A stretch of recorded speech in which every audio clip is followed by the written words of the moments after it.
आज के इस वीडियो में मैं बात करने वाला हूँ शेषनाग, वासुकी, तक्षक और नागवंश के बारे में। इन सभी का इतिहास बहुत ही दिलचस्प है। इस वीडियो के अंदर मैं आपको इनके संबंध में जो जानकारी देने वाला हूँ वह बहुत ही आश्चर्यजनक है। महाभारत और पुराणों में आपने शेषनाग, वासुकी और तक्षक के संबंध में कथा कहानी जरूर पढ़ी या सुनी होगी। क्या आप लोग इनका वास्तविक इतिहास जानते हैं? इसका जवाब है नहीं। मैं इन सब का वास्तविक इतिहास इस वीडियो के अंदर आपको बताने वाला हूं। इसीलिए इस वीडियो को पूरा जरूर देखना ताकि इनका वास्तविक इतिहास आपको अच्छे से समझ में आ जाए। शेषनाग, वासुकी और तक्षक के वास्तविक इतिहास को जानकर आप लोग हैरान हो जाओगे। तो आइए वीडियो की शुरुआत करते हैं। सबसे पहले बात करते हैं प्रमुख तथ्यों पर, यानी इस वीडियो के अंदर मैं आपको क्या क्या पढ़ाने वाला हूं। नंबर 1, शेषनाग का इतिहास। कुछ इतिहास मैंने पिछले वीडियो में भी आपको पढ़ाया था और कुछ इतिहास में इस वीडियो में आपको पढ़ाने वाला हूं। अगर पिछला वाला वीडियो आपने नहीं देखा है नागवंश का तो आप उसे जरूर देखें। नंबर 2, वासुकी का इतिहास। नंबर 3, तक्षक का इतिहास। नंबर 4, नागवंश और इक्ष्वाकु वंश। इन 4 तथ्यों की चर्चा मैं इस वीडियो में विस्तार से करने वाला हूं।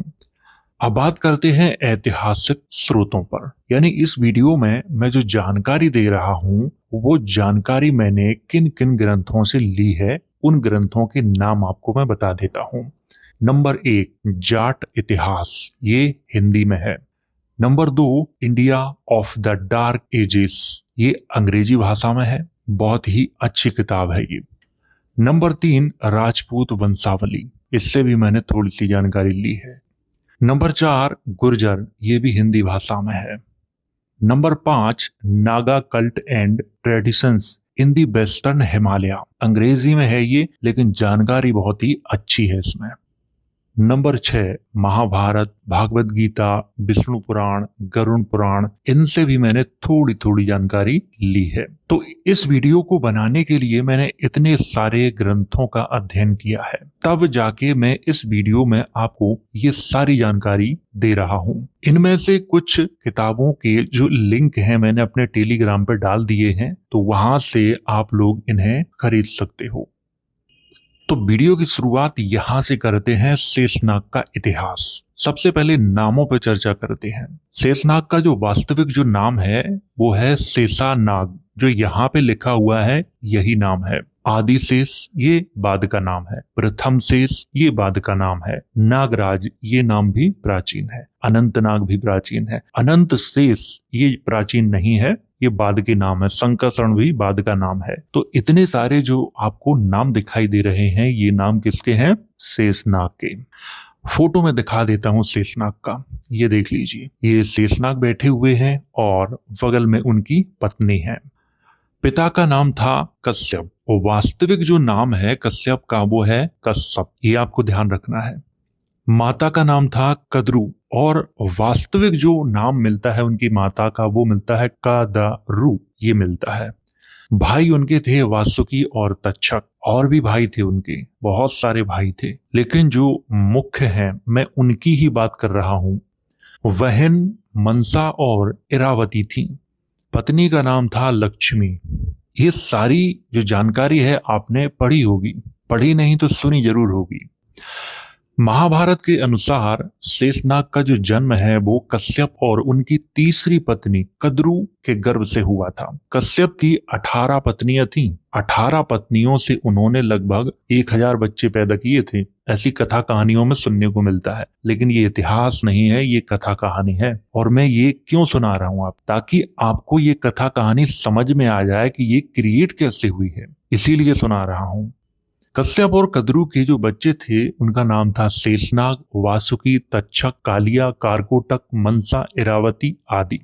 शेषनाग के कई सौतेले भाई थे जो बहुत क्रूर और निर्दयी थे। उनकी क्रूरता के कारण ही शेषनाग हिमालय में कठोर तपस्या करने चले गए थे। जैसा कि मैंने अभी आपको बताया कि शेषनाग के पिता का नाम था कश्यप और कश्यप की 18 पत्नियां थीं और उन सब के अलग अलग बच्चे थे। तीसरी पत्नी जो कद्रू थी, उनके शेषनाग, वासुकी, तक्षक, कालिया, कारकोटक, मनसा, इरावती ये थे। और भी थे जो प्रमुख हैं, उनके मैंने नाम लिखे हैं यहाँ पे। शेषनाग ने हिमालय में कठोर तपस्या की, जिसके कारण उनका पूरा शरीर सूख गया था। शेषनाग की कठोर तपस्या से प्रभावित होकर ब्रह्मा उनके पास आए और वरदान मांगने को कहा। शेषनाग ने ब्रह्मा से कहा, मैं अपने चित्त अर्थात मन को शांत करना चाहता हूं, ताकि तपस्या को अच्छे से किया जा सके। ब्रह्मा ने शेषनाग को पाताल लोक में जाने की सलाह दी और इस तरह शेषनाग ने पाताल लोक को ही अपना स्थायी निवास बना लिया। पाताल लोक आधुनिक पाकिस्तान का हैदराबाद और उसके आसपास के क्षेत्र को माना गया है। उसी को प्राचीन समय में पातालपुरी के नाम से भी जाना जाता था। अब आपको पता चला कि पाताल लोक कहाँ है। पाकिस्तान में भी एक हैदराबाद है। मैं फोटो दिखा देता हूं आपको, ये वाला। इसी को प्राचीन समय में पाताल लोक या पातालपुरी के नाम से जाना जाता था। शेषनाग का वर्णन ब्रह्मा पुराण, भागवत पुराण, भगवत गीता आदि में किया गया है। जो लोग पढ़ना चाहते हैं वो इन ग्रंथों में जाके शेषनाग के बारे में पढ़ सकते हैं। भगवत गीता के 10वें अध्याय में श्री कृष्ण कहते हैं कि सभी नागों में मैं अनंत हूं। क्या कहते हैं? सभी जो नाग राजा हैं मैं उनमें अनंत हूं। अनंत किसका नाम था? शेषनाग का नाम था। शेषनाग के नाम पर कश्मीर में कई स्थान हैं, शेषनाग, अनंतनाग, बेरीनाग आदि, और आप लोगों ने सुने भी होंगे ये। कश्मीर के अनंतनाग जिले में एक झील है जिसका नाम है शेषनाग। अमरनाथ मंदिर शेषनाग झील से 20 किलोमीटर उत्तर में है। शेषनाग झील नीले पानी की खूबसूरत झील है। शेषनाग ने विदिशा को अपनी राजधानी बनाकर अपने शासनकाल को प्रारंभ किया था। विदिशा कहाँ है? आधुनिक मध्य प्रदेश में है ये। अब विदिशा का नाम विदिशा क्यों पड़ा आप लोग जानते हैं? क्योंकि ये लोग बाहर के थे, विदेशी थे, इसी कारण उस जगह का नाम विदिशा पड़ा था। यहाँ पे इन्होंने बौद्ध धर्म को अपनाया और इसीलिए इन्होंने अपने आप को नागवंशी कहा है और अपने सिक्कों पर भी इन्होंने नागवंशी ही लिखवाया है। शेषनाग का जो शासनकाल था वो 110 ईसा पूर्व से 90 ईसा पूर्व के मध्य में था। यहाँ पे जो 190 लिखा हुआ है ये टाइपिंग में मिस्टेक है, लेकिन मैं आपको बता रहा हूँ 110 ईसा पूर्व से 90 ईसा पूर्व के मध्य में था। पिछले वीडियो में भी आपको मैंने बताई थी ये बात। अगर आपने पिछला वीडियो देखा होगा तो आपको जरूर मालूम होगा। तो शेषनाग का जो शासनकाल था वो कब था? 110 ईसा पूर्व के आसपास में था, यानी अशोक के बाद। और शेषनाग के संबंध में जो कथा कहानियां हैं हमारे पुराणों में भरी पड़ी हैं। शेषनाग के सिक्के ब्रिटिश संग्रहालय में रखे हैं जिनसे उनके शासनकाल की जानकारी मिलती है। शेषनाग एक ऐतिहासिक राजा थे। शेषनाग की तमाम मूर्तियां आपको भारत में देखने को मिलेंगी। अजंता की गुफाओं में भी आपको देखने को मिल जाएंगी। शेषनाग के जो भाई थे उनका नाम था वासुकी। तो ये तो था शेषनाग का इतिहास। और अब बात करते हैं वासुकी के इतिहास की। वासुकी शेषनाग के भाई और सभी नाग राजाओं के राजा थे। वासुकी को बौद्ध धर्म में 8 नाग राजाओं नंद, उपनंद, सगर, तक्ष या तक्षक, तक्ष को ही तक्षक लिखा जाता है आजकल, बलदेव, अनावतप और उत्पला में सबसे महान राजा माना जाता है। यहाँ पर देखो 7 राजाओं के तो ये नाम लिखे हुए हैं और 8वें वासुकी थे। तो ये 8 नाग राजा थे और इन 8 में सबसे महान कौन थे? वासुकी थे। यहाँ पे एक राजा का नाम आया है उत्पला। उत्पला के नाम पर ही कश्मीर में एक वंश चला था, उत्पल वंश, जिसके इतिहास को मैं फिर कभी पढ़ाऊंगा। वासुकी के समय में ही चंबा, जो कि हिमाचल प्रदेश में है, में इंदु नाग का राज्य था, जिसकी पहचान महाभारत के नहुस से की जाती है। नहुस राजा ययाति के पिता थे। ययाति की 2 पत्नियां थीं, एक का नाम था देवयानी और दूसरी का नाम था शर्मिष्ठा। देवयानी असुरों के पुरोहित शुक्राचार्य की पुत्री थी। अब यहाँ पे ध्यान रखना, असुरों के पुरोहित शुक्राचार्य। उस समय पुरोहित भी 2 प्रकार के थे, एक देवों के पुरोहित थे और असुरों के पुरोहित थे। बमण और ब्राह्मण का जो अर्थ है, अगर आप उसको समझेंगे तो ये चीज आपको बेहतर तरीके से समझ में आएगी। तो आप लोग इतनी बात समझ गए होंगे। नहुस का वास्तविक नाम इंदुनाग था और उसके राज्य चंबा में हिरमा देवी का मंदिर था, जो चंबा के राजा की कुल देवी थी। देवी जो हिरमा थी, आजकल उसको हम लोग क्या कहते हैं, हिडिंबा। ये बिगड़ा हुआ नाम है। देवी हिरमा ये सही नाम है। समुद्र मंथन की घटना में वासुकी ने रस्सी का काम किया था। आपने समुद्र मंथन की घटना के बारे में कथा कहानियों में जरूर सुना होगा। समुद्र मंथन की घटना आधुनिक बिहार के बांका जिले के बौसी गांव से 5 मील की दूरी पर स्थित मंदराचल पर्वत पर हुई थी।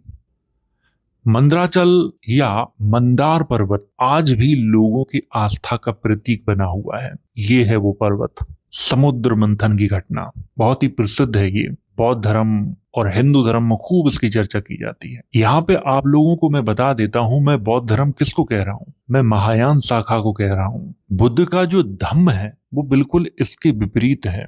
महायान वालों ने इतनी कथा कहानियां घुसेड़ रखी हैं जिनको पढ़ के कोई भी व्यक्ति बौद्ध धम्म के मूल इतिहास तक नहीं पहुंच सकता।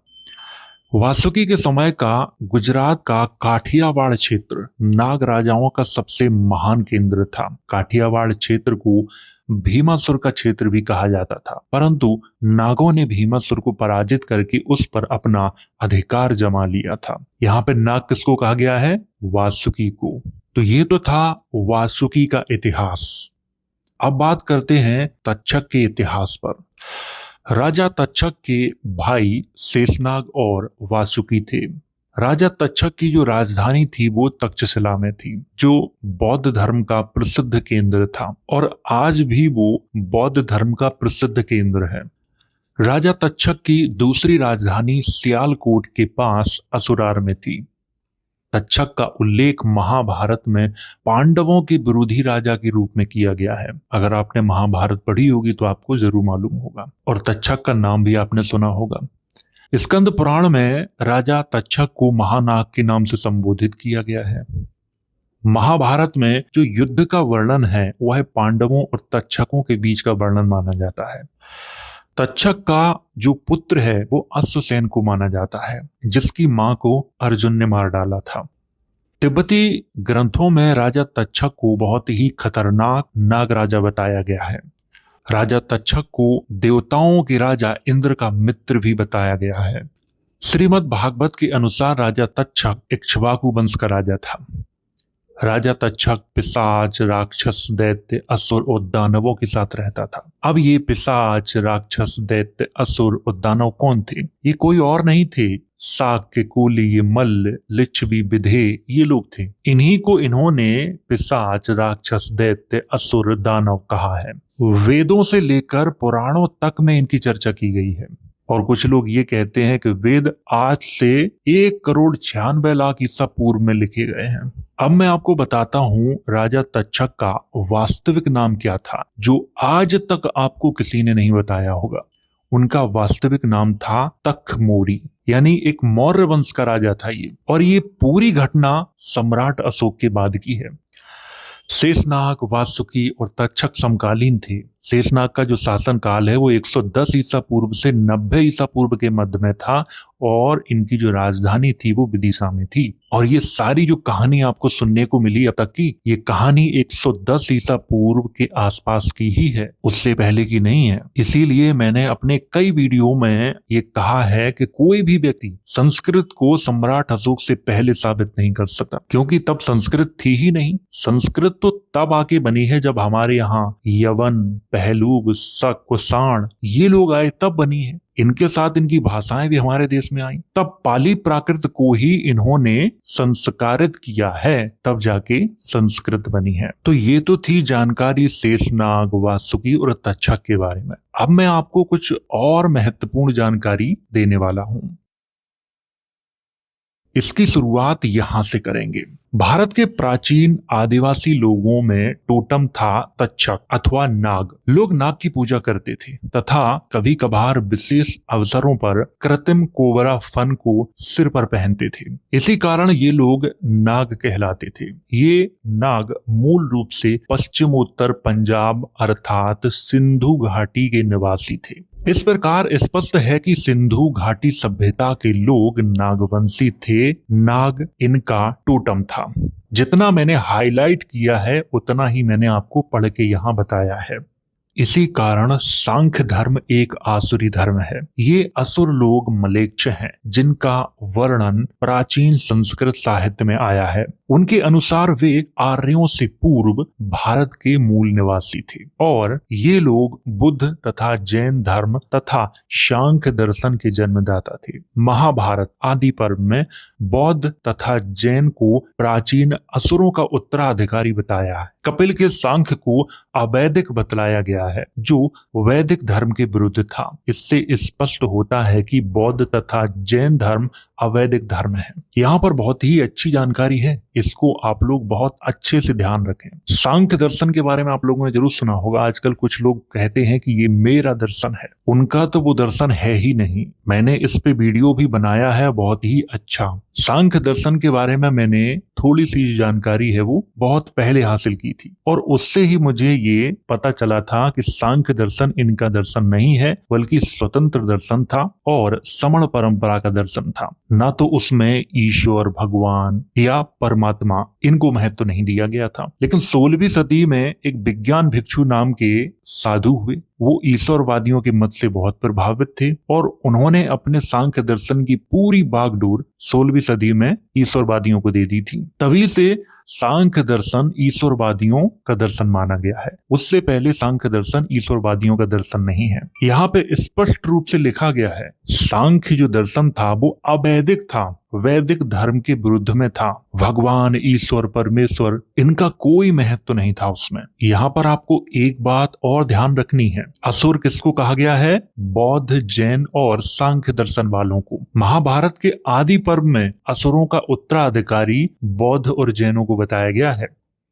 दीघ निकाय के महापरिनिर्वाण सूत्र से पता चलता है कि रामग्राम के निवासियों यानी कोलियों का संबंध नाग जाति से था। इनका टोटम नाग था। वे शाक्यों की एक शाखा के थे तथा भगवान बुद्ध के नाना भी थे। इसी प्रकार विदेह, जो बाद में लिच्छवियों में घुल मिल गए थे, सूर्यवंशी थे जो इक्ष्वाकु कुल के थे। उसी कुल में भगवान बुद्ध भी थे। शिशुनाग वंश भी इक्ष्वाकु वंशी था। इस प्रकार विदेह, इक्ष्वाकु व शाक्य सभी नागवंशी थे। जो नागवंश है वही इक्ष्वाकु वंश है, वही इक्ष्वाकु वंश है वही नागवंश है। इक्ष्वाकु और नागवंश अलग अलग नहीं है। इक्ष्वाकुओं को ही नागवंशी कहा जाता है और नागवंशियों को ही इक्ष्वाकु कहा जाता है। तो ये बात आपको समझ में आ गई होगी।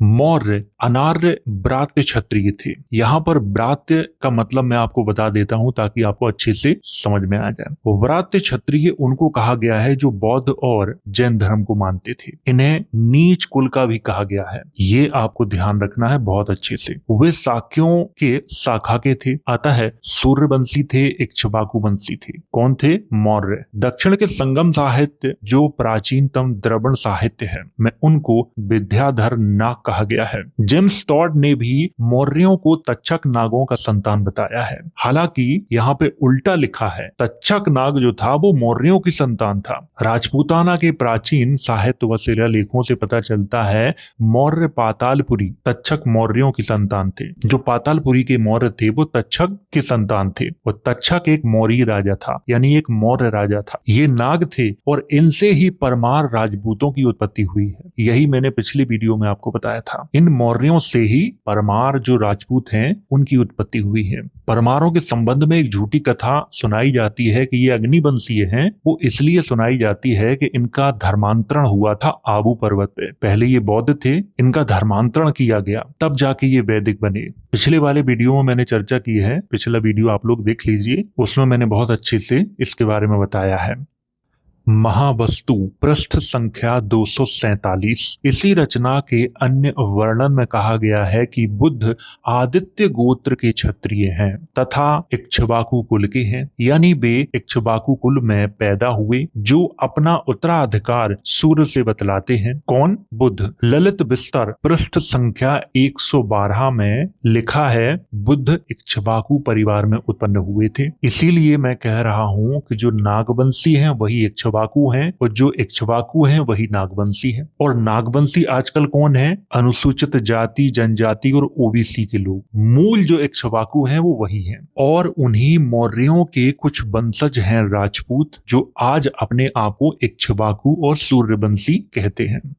नागवंशी अपने नाम के आगे नाग, दित्य, दत्य, मित्र, सेन आदि का प्रयोग करते थे। आजकल इन नामों का प्रयोग कौन करता है? ब्राह्मण करते हैं। लेकिन क्यों करते हैं, इसका उत्तर मैं आपको देता हूं। अभी मैंने आपको क्या बताया था कि प्राचीन जो नागवंशी हैं वो ओबीसी, SC, ST हैं, और बाद में हमारे यहाँ यवन, पहलूब, शाक, कुषाण आए। जब इन्होंने बौद्ध धर्म स्वीकार किया तो ये भी नागवंशी बन गए, और इन्होंने अपने नाम में नाग, दित्य, दत्त, मित्र, सेन आदि लगाना प्रारंभ कर दिया था। इसीलिए आज इनके नाम में ये सरनेम दिखाई देते हैं। और जो नागवंशी हैं वही अपने आप को कश्यप और मानव गोत्री कहते थे। संभवतः मानव गोत्र जिससे अधिकतर नाग परिवार संबंधित थे। एक जानकारी मैं आपको यहाँ पे और देता हूँ। मानव गोत्र या मानव गोत्र किसका है? हारती के वंशजों का है। हारती के बारे में मैंने एक वीडियो में आपको अच्छे से बताया था। हारती बौद्ध धर्म की एक देवी थी, उसी के वंशज अपने आप को मानव या मानव गोत्री कहते हैं। भारत में निवास करने के बाद ये दो भागों में बट गए थे, एक तो पूर्वी मानवाह है और एक पश्चिमी मानवाह में। इस प्रकार चेर, सेर, चौल, कदम्ब, पल्लव, रठ, चालुक्य, राष्ट्रकूट राज परिवार भी नागवंशी हैं, और ये मानव गोत्री हैं। इसीलिए कदम्ब अपने आप को मानव गोत्री कहते हैं, पल्लव कहते हैं, चालुक्य कहते हैं, राष्ट्रकूट कहते हैं, चेर, सेर, चौल ये सब अपने आप को मानव गोत्री कहते हैं। यानी इनकी जो कुल देवी है वो कौन है? हारती है, जो बुद्ध के समय में थी, जिसे बुद्ध ने जगदम्बा की उपाधि दी थी। लेकिन आज ये सारे जो वंश दिखाई देते हैं, प्रारंभ में ये सारे जो वंश थे वो बौद्ध धर्म को ही मानते थे। ज्ञातव्य है कि जब नाग राजाओं का आर्यकरण हो गया तब भी हारती माता के नाम से पूजा होती रही। इसी कारण वाकाटक पल्लव कदम्ब को हरती पुत्र मानव गोत्री पुकारते थे। अमरावती स्तूप की खुदाई में मिले शिलालेख से प्रकट होता है कि गुप्त राजा की तरह प्रथम वाकाटक नाम का राजा बौद्ध था। निराशी के अनुसार वाकाटकों में प्रारंभ से हरती माता की पूजा होती थी। ये स्वयं को हरती पुत्र पुकारते थे। हरती माता के पूजक नाग पूजक थे, क्योंकि वाकाटक नाग था। वाकाटक जनजातीय आदि पुरोहित थे, यानी अनार्य ब्राह्मण थे। एक बात मैं आपको और समझा देता हूँ जो अधिकतर इतिहासकार गलती करते हैं। आर्य ब्राह्मण और अनार्य ब्राह्मण नाम की कोई चीज नहीं थी। अनार्य ब्राह्मण जहाँ पे लिख देते हैं इतिहासकार वो बौद्ध धर्म के बमण थे, उन्हें ही ये अनार्य ब्राह्मण लिखते हैं। और आर्य ब्राह्मण किसको लिखते हैं? यवनों को, पहलुओं को, शकों को, इनको ये आर्य ब्राह्मण लिखते हैं। मैं कई बार अपने वीडियो में ये बता चुका हूँ कि आर्य मूल रूप से कौन थे? ये प्राचीन नागवंशी यानी शाक्य, कोलीय, मल्ल, लिच्छवी, विधे यही थे आर्य और मौर्य। इसके बाद हमारे यहाँ पे यवन, पहलूब, शक, कुषाण ये लोग आए। ये भी अपने आप को आर्य कहने लगे, क्योंकि इन्होंने बौद्ध धर्म स्वीकार कर लिया था, इसीलिए अपने आप को ये आर्य कहते थे। और आज तक ये लोग अपने आप को आर्य कहते हैं। इतिहासकार यवन, पहलूब, शक, कुषाण, हूण इनको इस तरह से नकारते हैं कि ये कभी भारत में आए ही नहीं है। भारत में जो काले ब्राह्मण हैं उन्हें देसी ब्राह्मण माना जाता है, यानी वो बौद्ध धर्म के बमण थे। आज वो भले ही अपने आप को वैदिक कह रहे हैं, लेकिन मूल रूप से ये बमण थे। अगर आपको इनका इतिहास जानना है तो नालंदा और विक्रमशिला और सोमपुरी विश्वविद्यालय में जो आचार्य थे उनका इतिहास पढ़ लेना। तो आपको ध्यान रखना है कि बौद्ध धर्म में जो बमण थे उन्हें ही ये अनार्य ब्राह्मण कह रहे हैं। वाकाटक जो राजा थे वो बौद्ध धर्म के बमण ही थे। श्री पार्वत का राज दरबार आंध्र प्रदेश इक्ष्वाकु सातवाहन की मुख्य शाखा थी। डॉक्टर नबल वियोगी ने लिखा है कि श्री पार्वत के प्राचीन शिलालेखों में से हमीद कुरैशी तथा लोग हरटम ने एक स्तूप की खुदाई की, जहां से 18 शिलालेख मिले। इनमें से 15 संगमरमर के खंभों पर दान लेख खुदे थे, जो महाचैत्यों के चारों तरफ खड़े हुए थे, जिनके अंदर भगवान बुद्ध के अस्थि अवशेष रखे गए थे।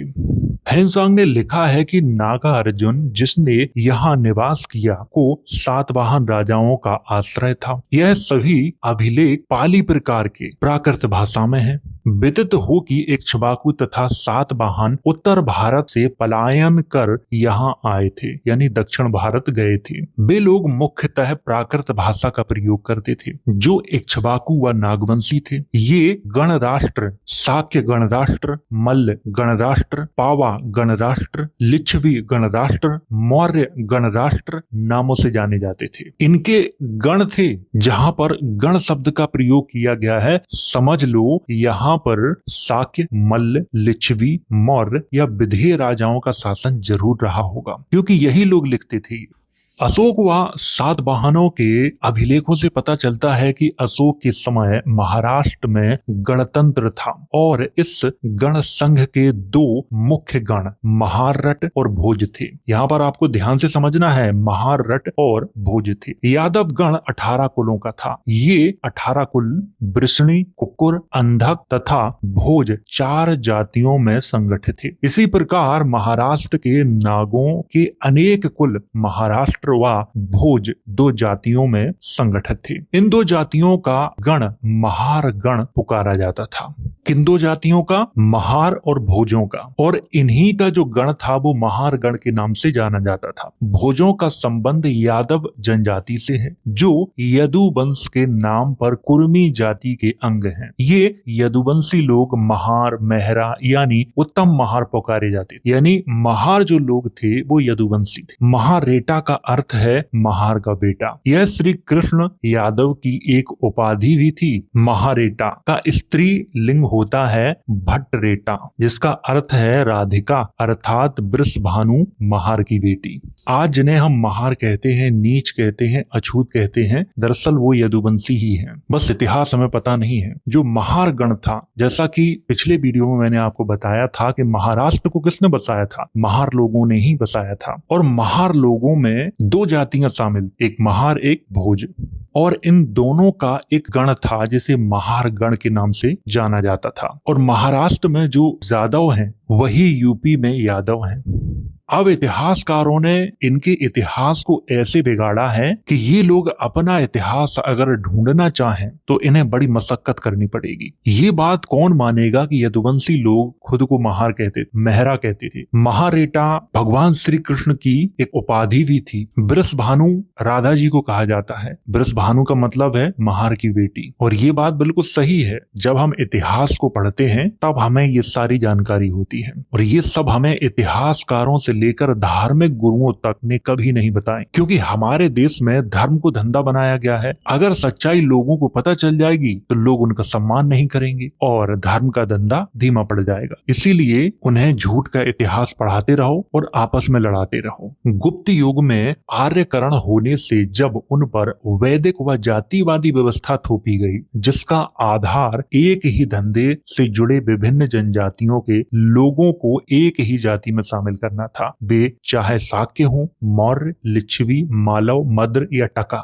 यही मूल कारण है कि आज विभिन्न जातियों से संबंधित लोगों के गोत्र समान पाए जाते हैं। और ये बात बिल्कुल सही है। इस पर भी मेरी एक रिसर्च है जो समय आने पे मैं आप सबके सामने रखूंगा। ओबीसी, एससी, एसटी और कुछ राजपूतों के समान गोत्र हैं। इसका कारण जानते हो क्या है? इसका कारण ये है कि इनके पूर्वज एक समय में एक ही थे और आज ये अलग अलग क्यों हो गए हैं? क्योंकि ये 2-2, 3-3 धर्मों में बट गए हैं। मूल रूप से ये एक ही हैं। इन्हें बांटा गया है। आज कुछ राजपूतों के अगर आप गोत्रों को देखें, फिर ओबीसी के, एससी के और एसटी के गोत्रों को देखें, बहुत से गोत्र एक समान हैं। और हम उन्हीं एससी, एसटी, ओबीसी को क्या समझते हैं? नीच, अछूत, जबकि वो हमारे ही लोग हैं। जिस पिता के हम हैं उसी पिता के वो हैं, फिर भी हम उन्हें नीच समझते हैं, अछूत समझते हैं। और ऐसा क्यों है? क्योंकि हम अपने धार्मिक पन में इतने अंधे हैं कि अपने पूर्वजों का वास्तविक इतिहास ही नहीं जानते हैं। इसीलिए आज हमारे साथ ये ऐसा हो रहा है। इस भारत में क्षत्रिय ही आपस में एक दूसरे को मार रहे हैं, एक दूसरे को नीच कह रहे हैं और एक दूसरे पे अत्याचार कर रहे हैं। मैं आप लोगों से एक बात जरूर कहूंगा कि हम लोग एससी, एसटी, ओबीसी को नीचा समझते हैं, ऐसा हमें नहीं समझ समझना है, ये कोई और नहीं बल्कि हमारे ही लोग हैं। भले ही ये हमें गालियां देते हो, लेकिन फिर भी हमें इनके प्रति बुरा व्यवहार नहीं करना है। गालियां ये क्यों देते हैं, क्यों बुरा भला कहते हैं? क्योंकि हमने इन पे अत्याचार किए हैं और ये हमसे जाने अनजाने में हुआ है। बल्कि हमने दूसरे के कहने पर अपने ही लोगों पे अत्याचार किए हैं, जो हमें नहीं करना चाहिए था। अब हम अपना इतिहास जान गए हैं कि हम कौन हैं, इसीलिए हमें इनके